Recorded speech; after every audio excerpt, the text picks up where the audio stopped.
Hey folks, we are going to get rolling, and I anticipate that people will continue to come in as we move past the 1 o'clock hour. So we're really happy that you're here today as we look at many of the kind of social support resources that Shelley has a ton of knowledge on, and some of us don't have a ton of knowledge on. So I'm glad that you're here. I just wanted to take a minute to kind of set the stage, and then I'm going to be just kind of your host today and posting the questions and pushing out the questions so that Shelley can respond to them, or if Shelley doesn't know the answer, we will all find an answer to those questions and push them out to folks later. So a couple of bits of housekeeping. This is a project that we are undertaking between Forge and the Medical College of Wisconsin's Inclusion Health Clinic. We're really excited about it. It's supposed to be focused on COVID-19, which it is, but we know that there's a lot of things that go with COVID-19 other than medical and health related issues, like mental health issues, like economics, like food insecurity, many of those things that we're going to be talking about today. Wanted folks to know too that we're recording today, so if you have friends that would like to watch this later, or if you'd like to watch it later, it'll be available and it will be captioned, and as well as the ASL that we have running right now.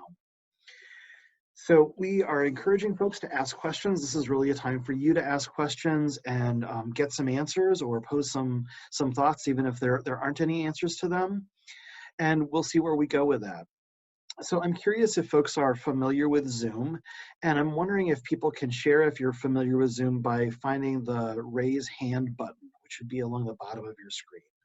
Can you raise your hand if you're seeing that? Excellent. It looks like, all right, excellent, perfect. Everybody's got their hand up, which is great. I don't know how to put your hand down, but we'll figure that part out. So that's one way that we'll use if you'd like to ask a question by voice. You can raise your hand and then we'll unmute you to ask your question. The other way that you can ask a question is through the chat box. So I know several of you have found the chat box, but why don't we practice that? And if folks could type in, how about one word for the mood that you're feeling right now?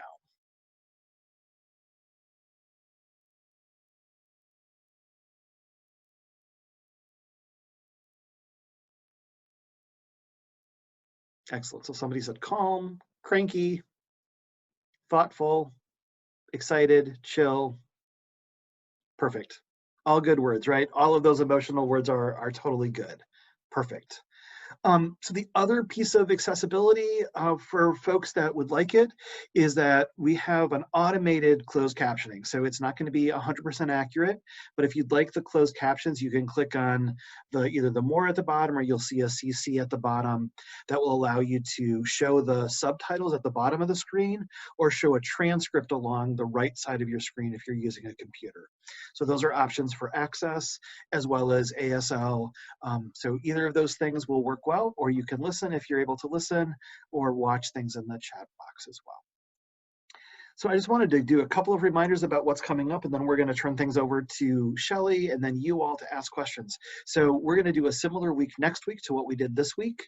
So we've got 2 different Ask events, so an Ask event like this, and 3 different Connect events. So the 2 Ask events are on Tuesday from 6 to 7, and then Saturday from 1 to 2.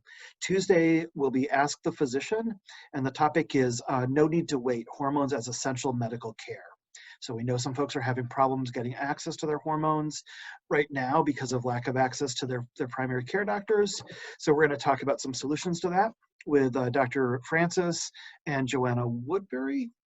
And then Saturday's Ask is going to be Ask the Medical Provider what to do if you don't have technology and how to stay connected. So we know that a lot of folks are doing telemedicine, but not everybody has a smartphone or a computer to use. So we're going to talk about some strategies about how you can stay connected with your health and mental health care providers or anyone else if you don't have that technology. The other 3 things this week are 3 Connect events. So Tuesday from 4 to 5:30 is going to be another Steven Universe little small video and discussion. Wednesday from 6 to 7:30 is Coffee, Tea, and We. So we're going to have a social time and a support time that talks about social connection and social networking. And then Friday's Connect event is a game day. So it's going to be a mystery game. We had a lot of fun yesterday at the game day. So join us for any of those those events. One more announcement, and then we'll turn things over to Shelley. Many people are wondering about where to get cloth face masks. We have a lot of them that we can send you. So if you'd like to reach out to us, you can reach out to us. Lori, if you can type in the Pact Now landing page, people can reach us there, or at pact-now at forge-forward.org. And Lori will type that in the chat box as well too, please. So just ask us for a face mask and we will send you one. So that is like the only bits of info that I have for folks. And I'd like to turn it over to Shelley, who can introduce themselves and share with us what we're going to talk about today, and open the floor for your questions. Great. Thank you, Michael. Hi, everyone. It's lovely to have you here, especially on a Saturday afternoon. And as Michael said, we want to offer some time and have some space for folks to be able to find out or ask questions about any resources that you're looking for, that somebody you know might be looking for, or if you know about the resources, but need some help figuring out how to access them or how to apply for them. Those are things that we can talk about today, and these are all things that Forge can also support you with individually or one-on-one. And so this is what I do for my job at Forge primarily. I work with folks, particularly in the greater Milwaukee area, but certainly across the state, to help them connect to the resources that they need. And that can be a range of things, from trying to find a doctor who's trans knowledgeable to, maybe if you're experiencing food insecurity, you need some help finding out how to apply for Wisconsin's food share program, which is the program that we used to call food stamps. So Forge can help you with all of these things, and I'm going to initially give you my email and my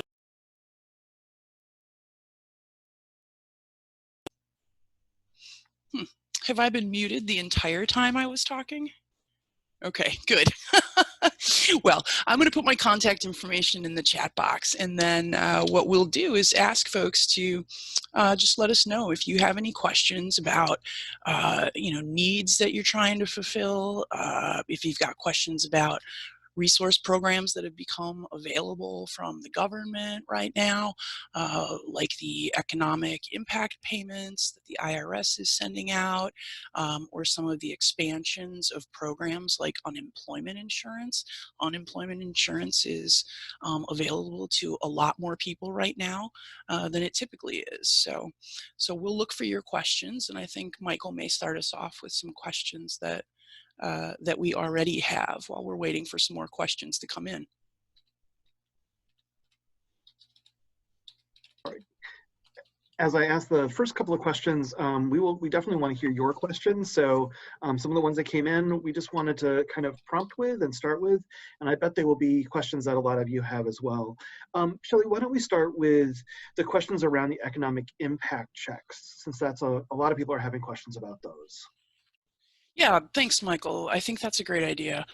As all of us have probably heard at least a little bit about, the federal government is providing us all with some cash payments to help put some money in our pockets and to help keep money circulating in our economy. So the way things stand right now, what the IRS is doing is looking at the information they have primarily from tax filings, so that they can find people, find our bank accounts, and either make direct deposits or send us checks. Everybody in the country is eligible for one of these payments. It is not tied in any way to whether you earn income outside the house or whether you receive public benefits like Social Security or veterans benefits. All of us are eligible for these payments. And for individuals, you are entitled to $1,200 if you make less than $75,000 a year. And if you make more than $75,000 a year, you can still get some money. It's going to go down a little bit incrementally depending on how much more money you make. And that income limit for married couples who file their taxes together is $150,000. So you can still get some money over $150,000 of income, but it'll go down as well. And for those of us with kids, there's some additional money for kids. And if you need some help learning about how to claim that money for your kids, you can go ahead and give me a call and I can help you with that. So these payments will be available. The question is, how is that money going to get to me? And it's going to get to people in lots of different ways. If we have filed tax returns, either for tax year 2018 or tax year 2019, the IRS will use that information and send you your payment. If you haven't filed taxes, a tax return in the last 2 years, if you don't receive Social Security, then you need to give the government a little bit of information to help them find you. So if you haven't filed your tax return, if you don't receive Social Security, you are somebody who probably needs to contact the IRS. And again, if you need some help with that, give me a call and we will do that with you. It takes just a couple of minutes, and then they will know how you want to receive your money, either having it sent to your house or having it deposited in your bank account. The one point I do want to make, and this is going to hold true for a lot of the government programs and services that are available, that there are a very small number of people living here in the US who are not eligible for these payments. Those distinctions are primarily based on people's immigration status. So individuals who are what the government unfortunately calls US resident aliens. So for the most part, people who have green cards, they are eligible for these benefits. Those who don't have green cards may not be eligible. And there's a few other exceptions as well. And you can give us a call and we can talk about those.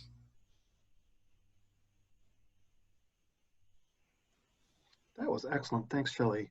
So it sounds like you're able to handle or field any questions that folks have, or as many questions as people have about help with filing or help with, if they don't file taxes normally, how to get that check process running.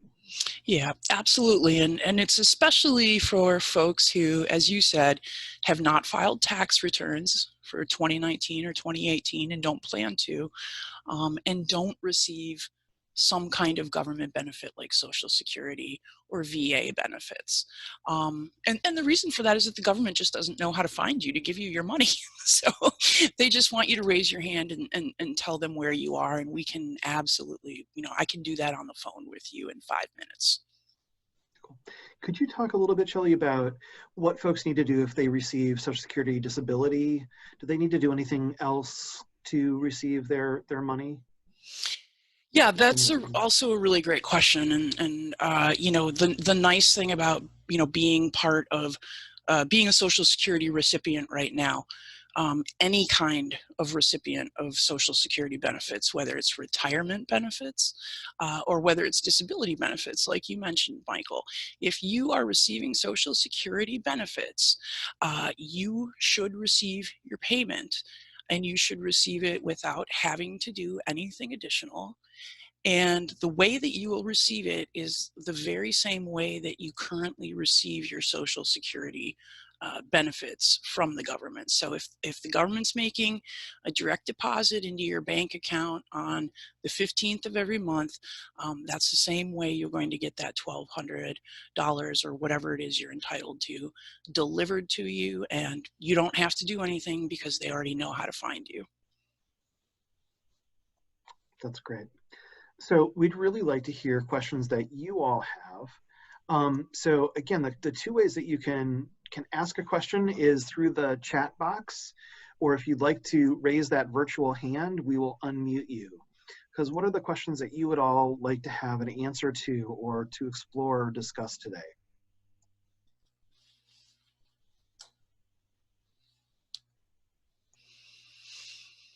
And Michael, I'm also available for folks to ask these questions individually, over the phone or over email or some other written form of communication, if that's how folks would like to do that. I've got my email and my direct phone number in the chat box, and folks. No, I think for the most part, you can also reach out to us on Facebook in several ways and contact Forge through Facebook. You know, one of the things that we've had a lot of questions about, just in general, we haven't had a specific question, but it was about how do people file for unemployment insurance? Because a lot of people have either lost their jobs, are furloughed, you know, have reduced their hours, and they're really struggling financially. So what do folks do Right. around their employment or unemployment insurance? Sure. Yeah, and this is a concern that's in the front of many, many people's minds. So yes, one of the very good benefits that the federal government has already put in place for us is an expansion of our unemployment insurance programs in all of the states. And so the state of Wisconsin has changed the unemployment program, has made some additions to it, and the additions do things like increase the kinds of people, the kinds of workers who are able to get unemployment payments. It increases the amount of money we can receive, and it increases how long we can receive those benefits. I think the most important change for people to be aware of is that unemployment payments are now available to many, many, many, many more workers than they typically are. Generally speaking, folks who are a regular employee of an employer who pays taxes, pays unemployment insurance taxes, those are the folks who are eligible for unemployment, generally speaking. And so what that typically means is that if I'm a gig worker, if I drive for Uber or Lyft, or maybe I'm a flex worker for Amazon delivering packages, if I'm doing any kind of work for somebody where they're calling me an independent contractor instead of calling me an employee. And one of the ways I know I'm an independent contractor is that I receive a 1099 as my tax form. My employer's not withholding taxes from a regular paycheck. So all of these folks, self-employed people, maybe I sell crafts that I make on Etsy, and I have a business that I run, a small business that I run. We're all eligible for unemployment now. Okay, and the real trick with the unemployment insurance right now is going to be the fact that the system is a little bit overwhelmed with all of the applications that are coming in. But what's really, really, really important to remember is that almost all of us are eligible for unemployment right now, and the income limits are, pretty high. And the other thing that's really good, and I hope will maybe give people the peace of mind as we're kind of looking at the next few months and wondering, geez, I'm still employed right now, but things are slowing down at work. I wonder what's going to happen. This unemployment program is going to be here for a while. And these expansions and these expanded benefits are going to be available for a while. And because there's much, much, much more money available, instead of getting a small percentage of your paycheck every week, you're going to get a lot more money. And, for folks who make even maybe like $40,000 a year, around that amount, you will probably recover almost your entire paycheck from unemployment payments. So it is going to come much closer to replacing your whole salary or all of your wages that you lose. So that is a much bigger safety net for a lot of people. And again, it's also something I can talk with you more about, and we can help people apply. We can also help people if you need to follow up with an application. A lot of people probably know that, unfortunately, the Department of Workforce Development in Wisconsin wants to receive applications online, and they're having a lot of trouble answering their telephones right now, which is very frustrating, obviously. And the waiting times are a little bit longer. They've stretched out to several weeks for folks to get their benefits going. And if you need help communicating with them, please give us a call. We'll help you with that, or we'll get somebody else to help you with that. So I just want to open the opportunity again to folks to type in your questions, to raise your hand if you'd like to ask a question. I do have a couple more questions that we've heard from folks ahead of time, so I'm happy to feed those in, but again, we really want to make this time about what you would like to do. So let me unmute Trey right now. Oops, there you go. Trey, you can, I think. Hello, can you hear me? Good job, yeah. Yeah, hi, All right. Trey. Hey, Shelley, how you guys doing? Good. My question was, I'm having in reference to this particular topic is the fact that I'm having trouble. How are we able to get in contact with the IRS right now? I'm having trouble. I need to speak with someone regarding some, letters they sent me. As far as like they sent me, I filed my taxes right before the normal April 15th, but they sent me a letter in the mail that had my old name on it, which I hadn't used in years.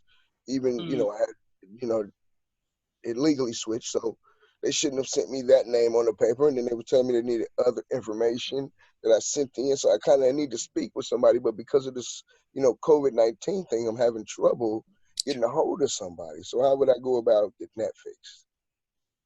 Yeah, that's a great question. And first of all, I'm sorry to hear that you're having trouble communicating with them.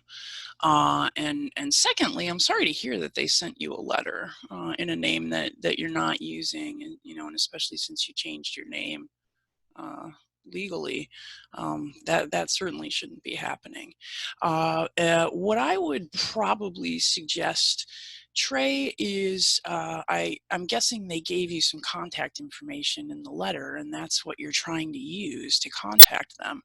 Um, I would be happy if you want to give me a call or an email.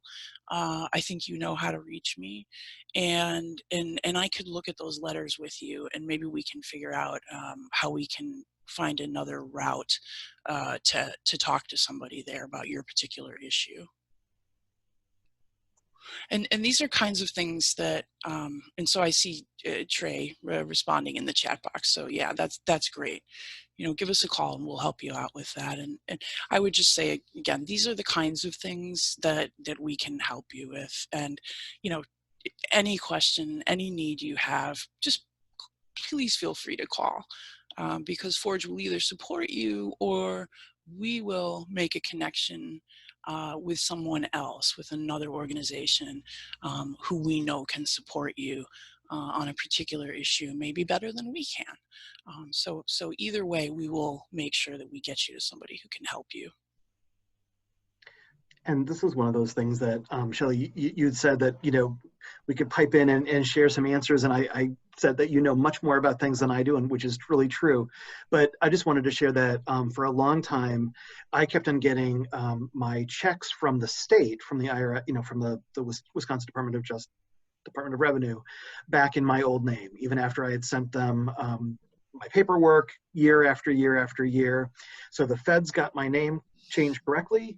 I sent the same paperwork to Wisconsin, and they kept on sending me a check in my old name, which, fortunately I had the same bank, and my bank knew me as both names, so it wasn't a problem. But it was really disheartening to have that happen. And what I just continued to do was just send them my name change paperwork over and over and over again, and they finally have taken care of it. Now I do a direct deposit. But I'm hoping that you all can find a better solution than having to do that every year, because it is very painful to see that sometimes.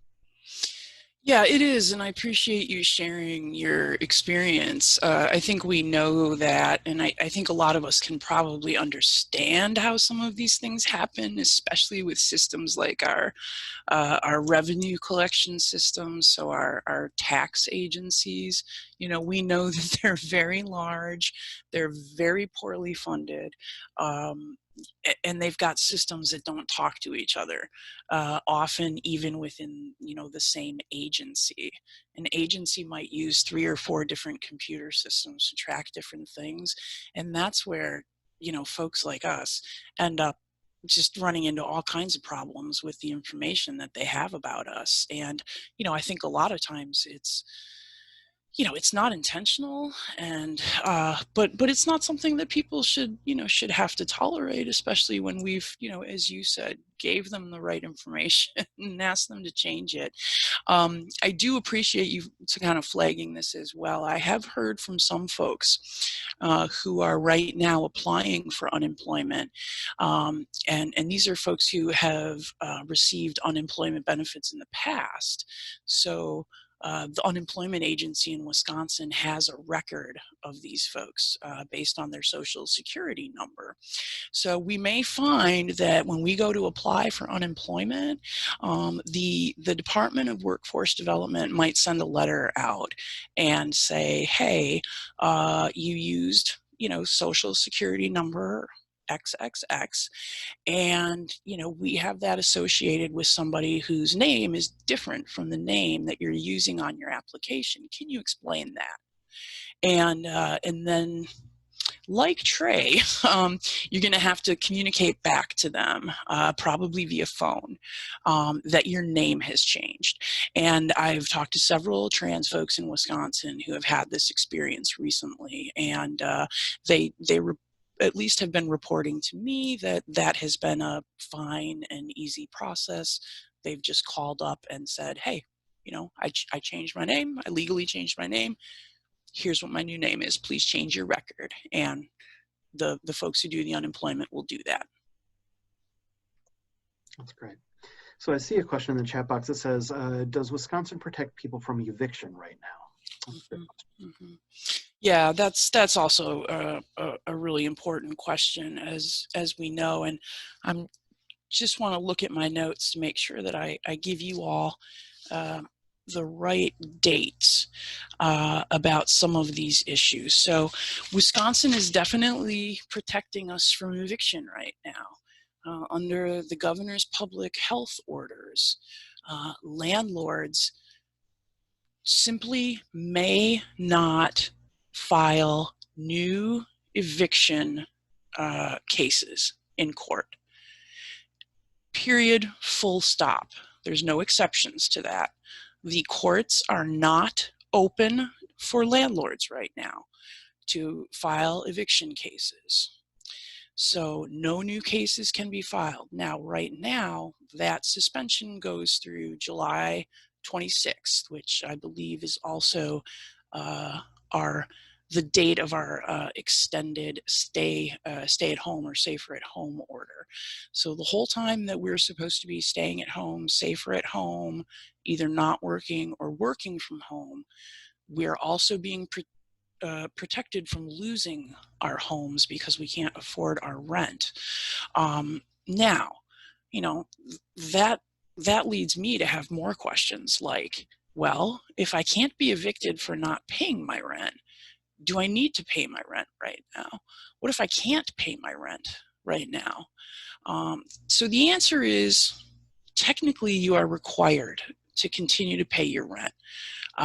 Most of us probably signed a lease when we got an apartment, and even if that lease has expired and we're just going month to month, we still have a contract with our landlord. It doesn't have to be written down for it to be a contract. And so we have an obligation to pay our rent. They have an obligation to give us a place to live. We continue to have an obligation to pay for that place to live.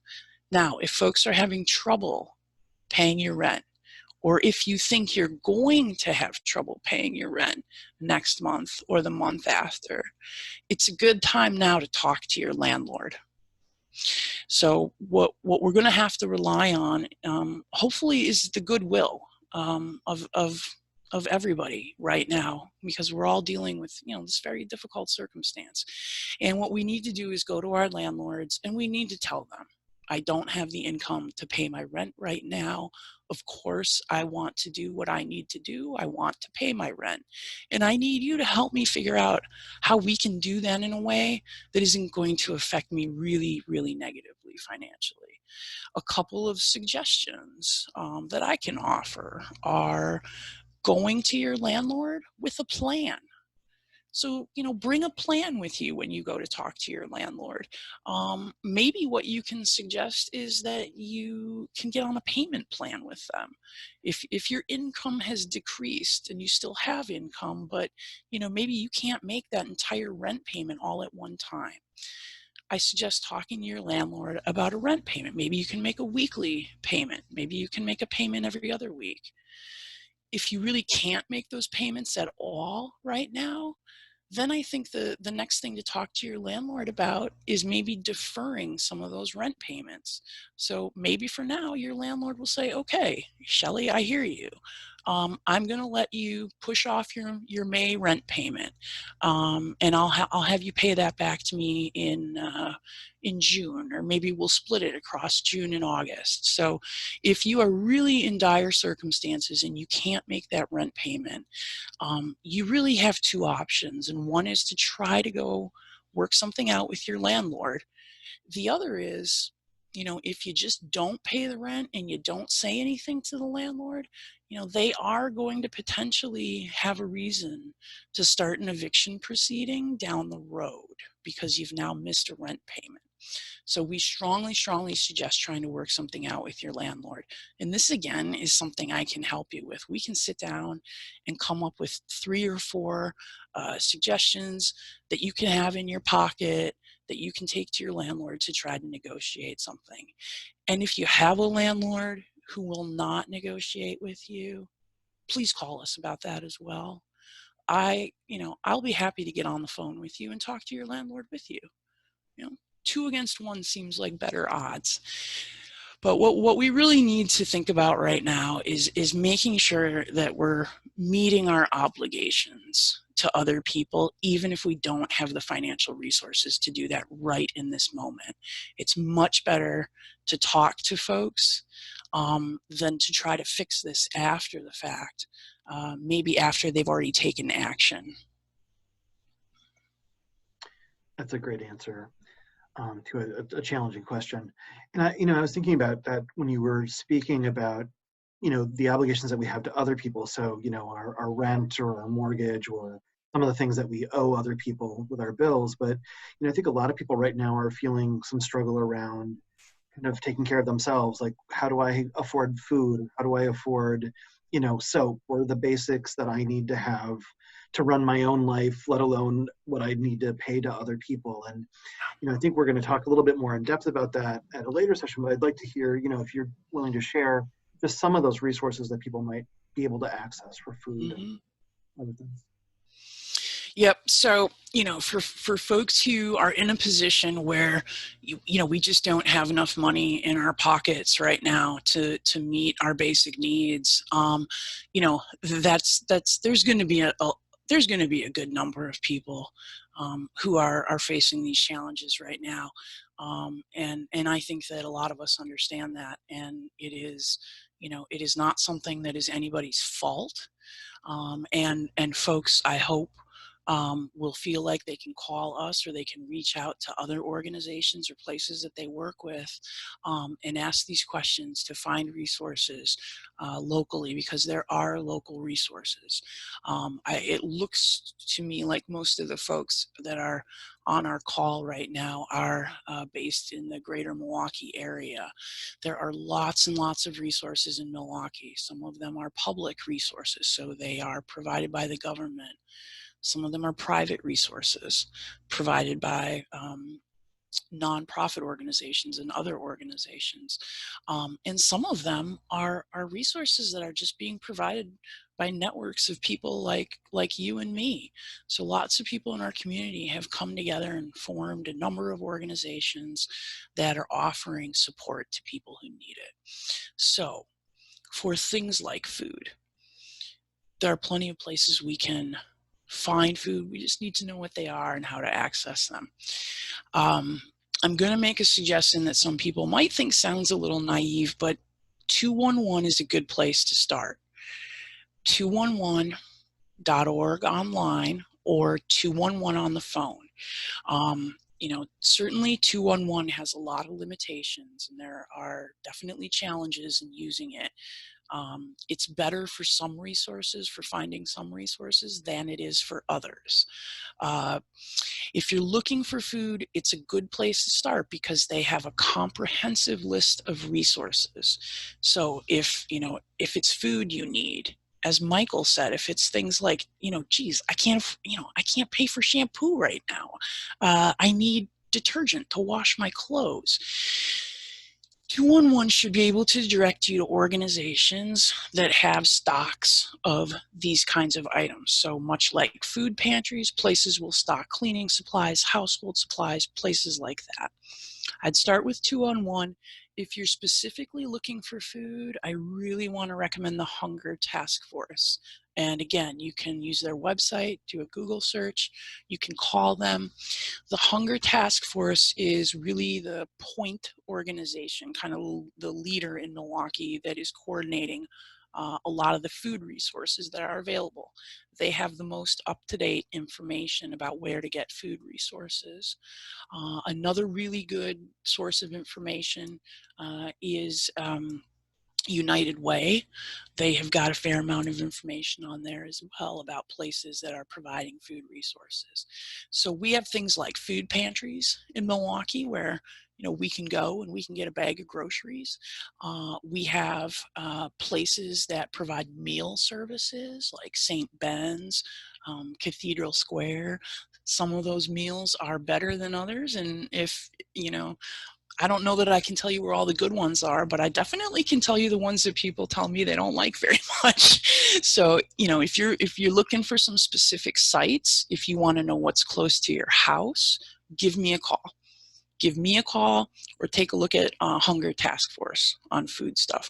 And, 211 and a lot of the places that are providing food are also going to be the exact same places that are going to have resources for other basic necessities like toothpaste, deodorant, shampoo, razors, maybe even some cleaning or disinfecting supplies for the house. So lots of resources there, lots of community groups doing mutual aid projects. And so again, the mutual aid project, meaning volunteers working with an organization or working together to help people who have needs at home. Forge is running a mutual aid program with our friends at ZOW MKE Church. And my guess would be that one of us could probably put the internet link to the form in the chat box where folks can go to request help. And then what we'll do is find somebody in our community, in our trans and non-binary Milwaukee community to help you out. Whether it's, running to the grocery store for you because you're at higher risk and you can't leave the house, whether it's, maybe you need your dog walked because, you had a cough and you went to the doctor and you found out you have COVID-19. And if you find out you have COVID-19, they're going to ask you to stay at home for 14 days in quarantine. So, we can come help you walk your dog or help you get the resources you need.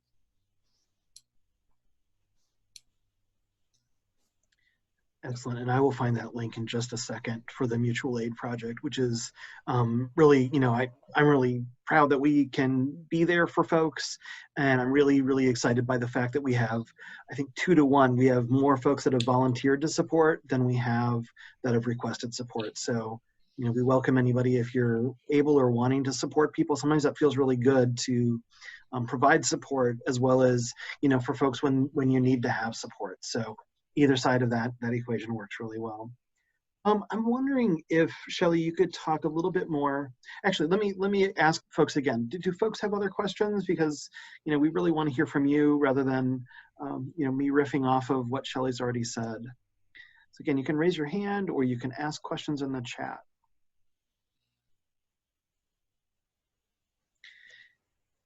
Yeah, so Heather, your question about where LGBT-owned restaurants are in the area, I mean, that's a great question. I'm not sure that it's exactly on our topic today, but, Shelley, if you want to respond to that or other folks maybe can respond in the chat if they have ideas.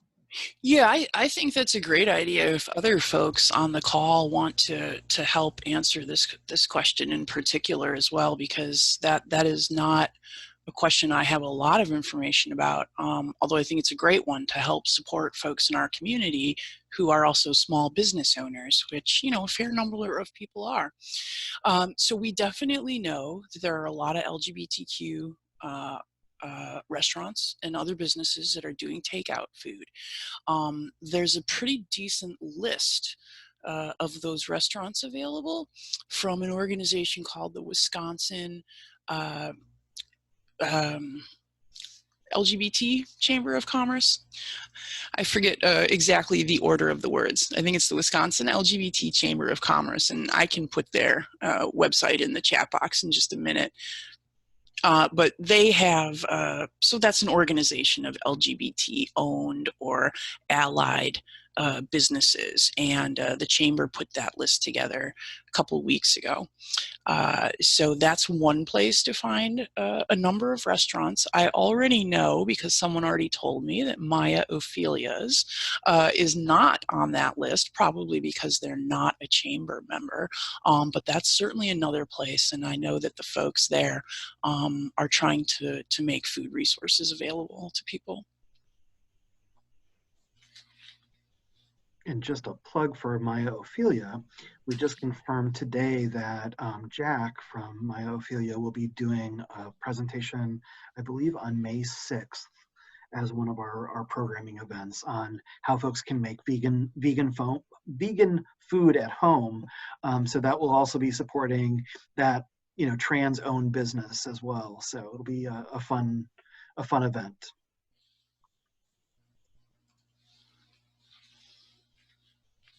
What other questions are folks having?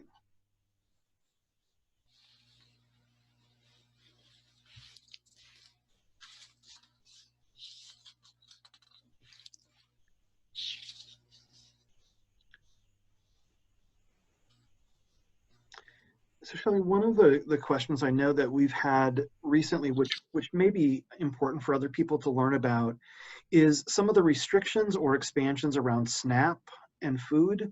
Mm-hmm. And sometimes people are, you know, who are on SNAP have, you know, illnesses that make it, you know, difficult for them to go into stores because it puts them at really high risk. So can folks get their groceries delivered, or can they do drive up, or what can folks do who are on, you know, SNAP benefits? Yeah, also a good question. So what Michael is referring to is SNAP. That is the acronym for the federal program that provides nutrition assistance across the country. It's a new name for the program that used to be called food stamps when some of us were younger. And what that program does is give folks something that looks like a debit card. It looks like a bank card, and you can use that to make grocery purchases. For folks who need food assistance, I should have mentioned this earlier. The program in Wisconsin is called Food Share. I'll put the website in the chat box. We can do an online application for Food Share. As an individual, that program gives us $194 a month to buy food with. $194 may or may not be enough money for one person to eat for an entire month. And folks may need to supplement that a little bit, but that is a resource that's available. And the state of Wisconsin has done a couple of things to expand that benefit for people. You know, I said the benefit for a single person is $194. Well, that's the maximum benefit based on your income.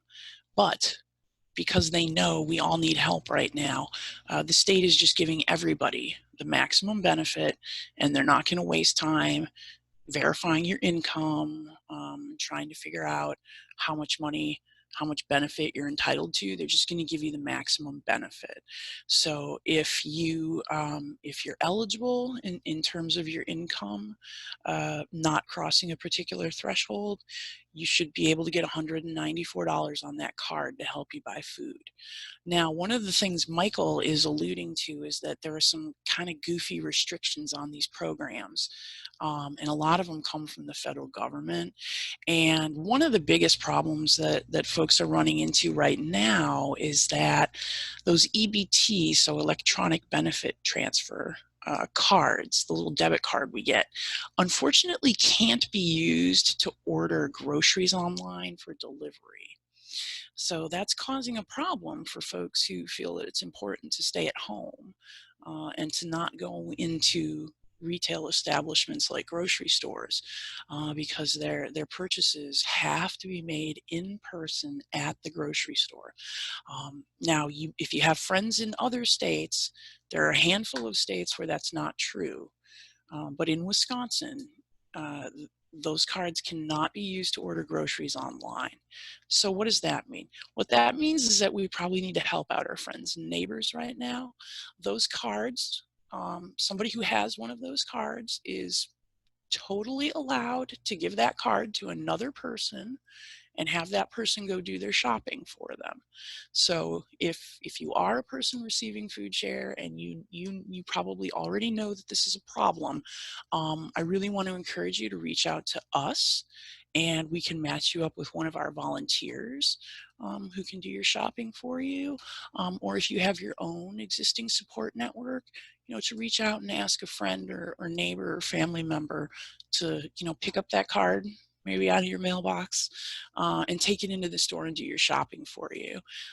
In the meantime, Forge, along with some folks in our trans community, have been working along with people all over the country to try to get our elected representatives to change this right now and to hurry up and let every state do online shopping with these cards. And it looks like that change probably will happen in the next federal legislation package, but my guess would be that you're probably looking at several weeks or a month at minimum, and then it'll take some time for that change to be implemented. So reach out if you need help getting the groceries to your house if you have the benefit. Thank you, Shelley. It looks like Trey has another question. So great. Go ahead. Hello, can you hear me? Yes. In regards to this particular topic, here my wife and I have some information I think you will find out that is great. We recently found a company online that will deliver using those benefits.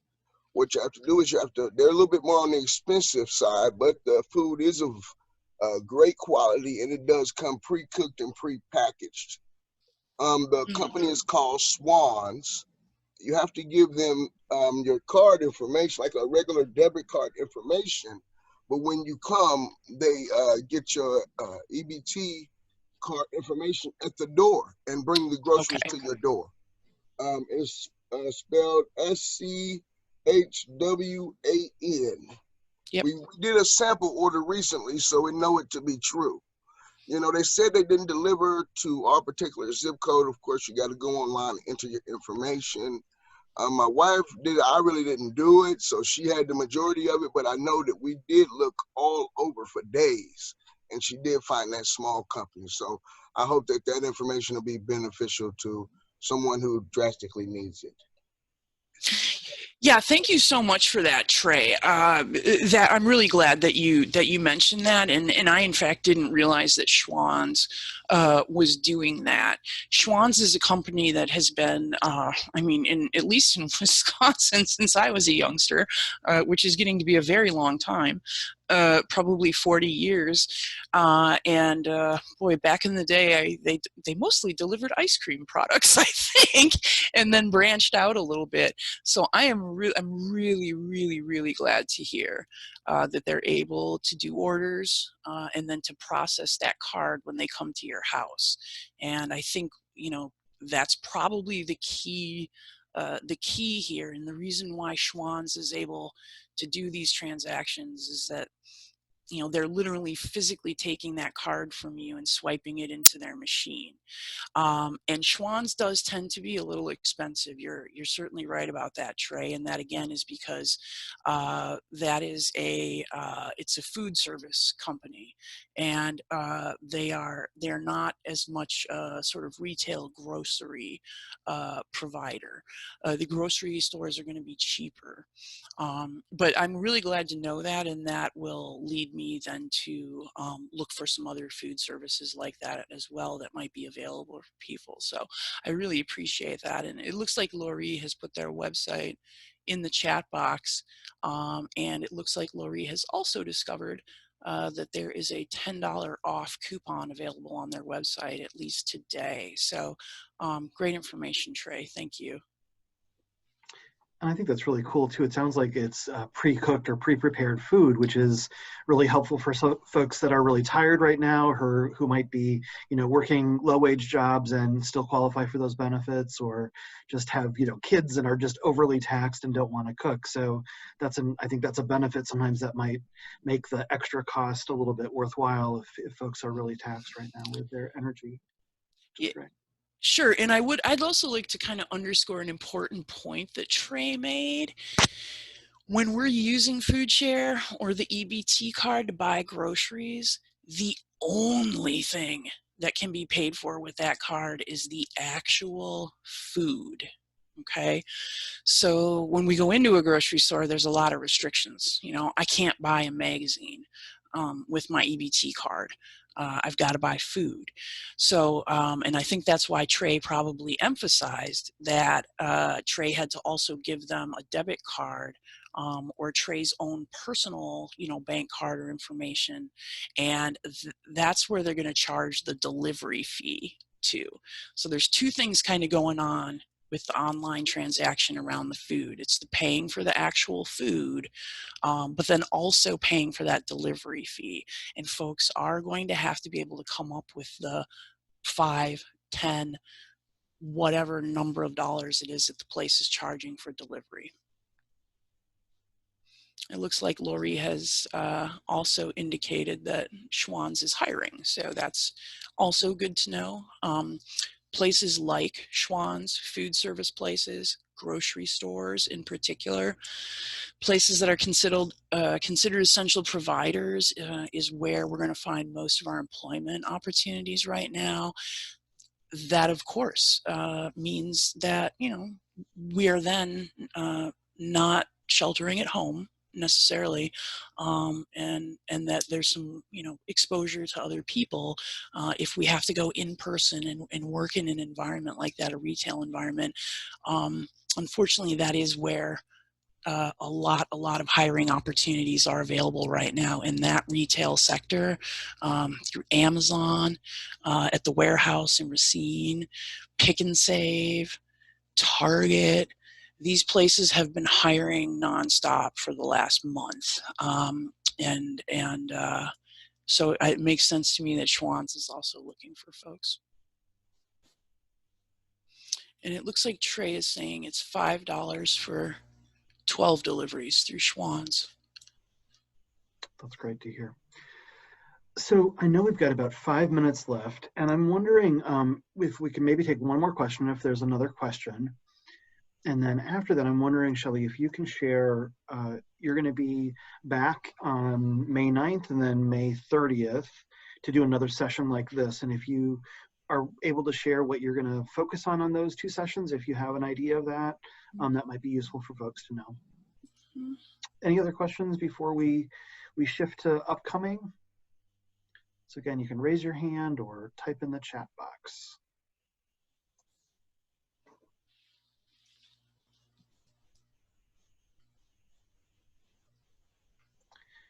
Shelley, can you share what you're planning on doing for those two sessions? And we will have sessions throughout the summer as well, but just the rest of the month of May would be good to hear.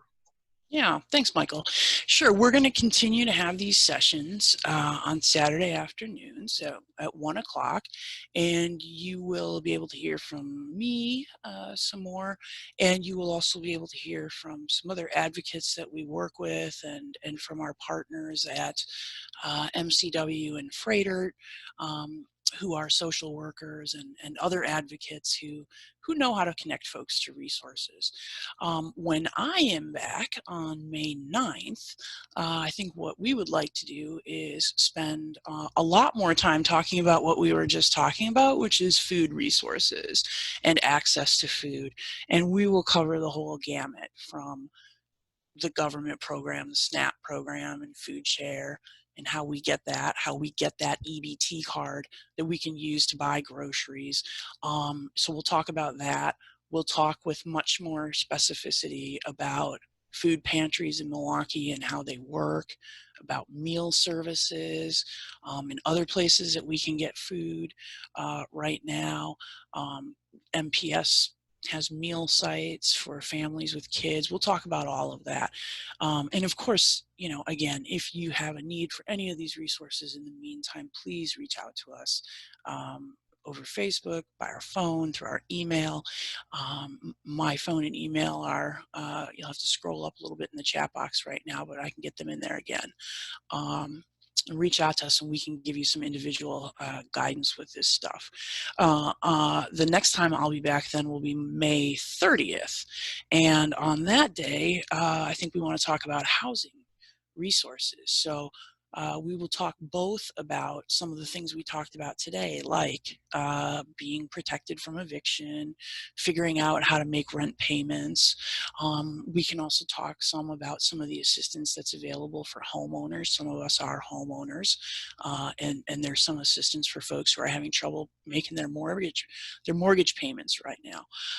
There's also some assistance available to help pay for utilities, right? Like our We Energies bill. So we can talk about how we can access all of those things. And I can't say enough, please call me.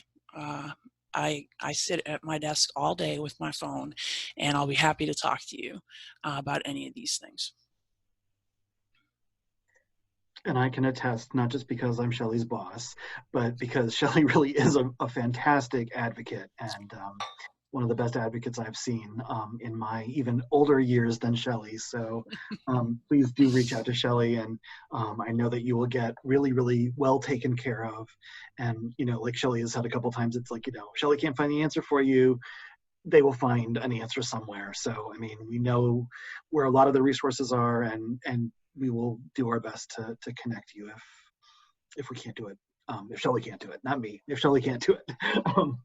So I'd really like to thank folks for being here. Shelley, thank you for your smartness and your organization in presenting information that I think is sometimes really hard to piece out. And I really look forward to those continued conversations and more in depth about food and housing. And then people can call you directly or email you directly and get even more support and help. I also wanted to thank Larry and Caleb, who are on the back end, and we didn't need to draw on them too much today, but I'm always grateful that they're back there and can help us. And for our interpreter, thank you, Jill, for being here, because yay, we love you. So just a couple of other housekeeping things before we wrap up. If you missed the Tuesday Ask the Physician session, it's recorded. It's on our website, so forge-we.org.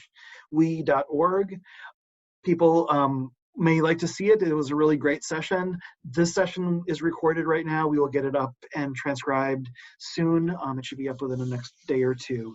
So you can share it with your friends if you'd like, or rewatch it if you'd like.